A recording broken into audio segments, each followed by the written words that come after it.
This is the Stihl Autocut C26-2, and I just want to do a quick demo how it works and how easy it is to thread in here when you're trying to switch the lines. I like to use this over here. Basically what I do is I cut off about 14 to 16 feet. You can see here, and basically it's really easy. You got the two holes, one over here, and then let me flip this around, you got another one right there, and then you have a couple arrows on the top here, and then you got a bar that lines up.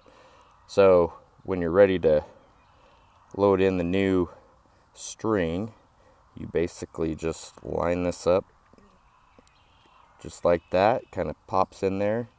And then I take, what you want to do too with this string, you want to go halfway in between, kind of make a fold after you, so then you know you got the even amount of line throughout. So anyways, I'm going to go ahead and show you how quick and easy this is to thread this through. So now that that's right there, you just put it in